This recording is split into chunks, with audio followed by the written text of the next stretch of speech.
The trouble with the maples, and they're quite convinced they're right. They say the oaks are just too lofty, and they grab up all the light. Well, the oaks can't help their feelings if they like the way they're made. And they wonder why the maples can't be happy with their shade. The Trees is a song that was written in 1978 by the rock band Rush from their Hemispheres album. Rush is arguably one of the greatest rock bands of all times. Okay, I don't even think it's arguable. Rush is the greatest rock band of all time. In the verse, lyricist and drummer for the band, Neil Peart, is giving human emotion and expressing frustration for the inanimate maples. So I was thinking about this song yesterday when I was out walking the dogs on April Fool's Day.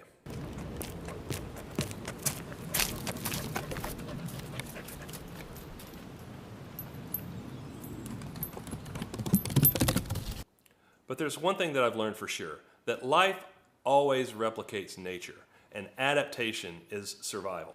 What I've found is that rather than to gripe and whine about my circumstances or who's on top of me or what I'm able to do and what I'm not able to do, is I'll usually try to look for some kind of workaround. So years ago, my son, who was probably 16 or 17 at the time, opened up a bank account and he was given a free credit card, and he kind of abused it to its $500 limit, and he wrecked his credit for a short period of time. Now, don't judge me, but as a single male parent, at the time, I felt the best thing that I could do for my son was to let him learn the hard knocks of life through the hard knocks and their consequences. So I didn't bail him out of this credit dilemma, and he had to suffer with it for a couple of years. So several years went by, and his attitude started to change. He was really not a very good high school student. He didn't apply himself very well, like a lot of people, and I really wasn't, up his ass about it or anything like that to make him do really, really well. But by the time he finally figured out how hard working was going to be if he did it with me, who's in the construction business, all his life, he kind of started thinking a little bit more about higher education. He applied himself a whole lot better once he was in maybe his second year of college. So when he started working harder and he started applying for loans and grants and stuff like that, he actually picked up a Pell Grant for I want to say it was about $5,000. So we go to the bank, which is it wasn't far from our neighborhood, but it was in a nicer neighborhood than the one we lived in. And it's in one of the nicer neighborhoods in Charlotte. So we went in there and explained to them, what had happened, and they looked at his credit rating and they said, well, we can't open up a bank account in his name because he's got this blemish on his credit. Now, it didn't matter that the blemish on his credit was for a $500 charge off that had since been expired for however many years he had to let it go by, and he also is holding a check for $5,000 and he's trying to make a deposit into their bank. I don't understand why they wouldn't want to do this, but for some reason there was rules enough that they could say there's really nothing we could do for you, despite me even offering to co-sign for him for him to put money in their bank. So I thought about this for a minute as we left the bank, and I'm like, let's go try something else. And so we drove over across town to a worse side of town, but it was the same bank. It was still the same bank of the world. So we walk into this branch bank on the south side of town, and we're immediately greeted by this really nice looking African American man. And so we went to his cubicle and we sat down and we explained to him what we wanted to do and the trouble that we had at the previous bank. And so he mulls this around for a little bit. And he's like, wait a minute, I think there's something maybe we could do. Hold on just a second. He walks out of his office and he goes and brings in another, his assistant branch manager, something like that, who is a Latino woman. And so they start talking about some kind of protocol or some kind of, maybe they could put this account into this and do this or that or the other. And then he looked at me and said, yeah, we can work this out. This is no problem.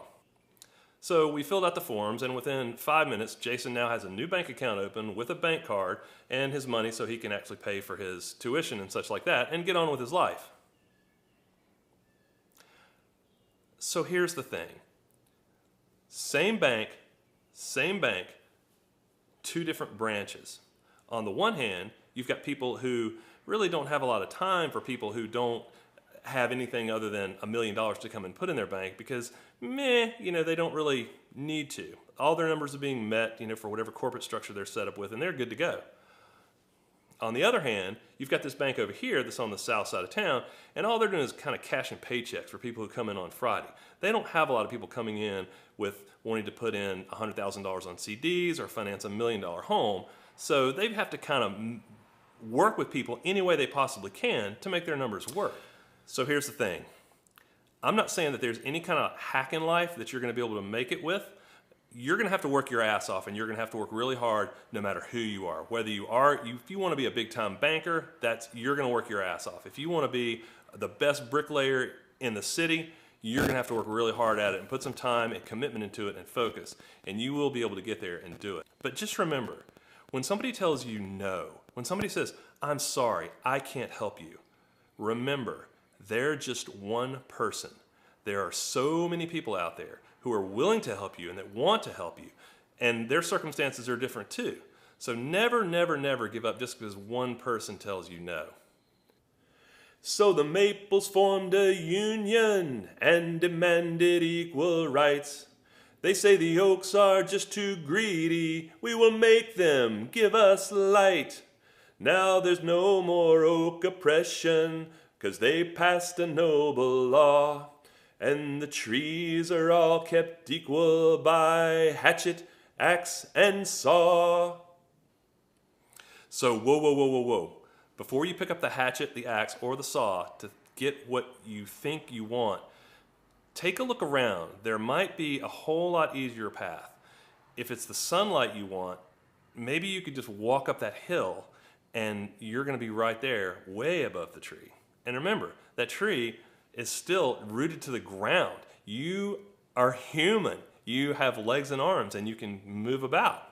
It's a wonderful thing. So thanks for checking this out. I'm making a commitment to try to do one of these a week, probably on Sunday, for the next little while, just to get practice with using the camera and such like that. I took photography in high school, and it was something that I really, really liked, and I'm really liking this new medium of video, and now that it's kind of inexpensive and available, I'm kind of digging it. So I'm also hearing maybe some little glitches in this tape, so I'm going to be working on that in the future. So look for that to improve. Thanks.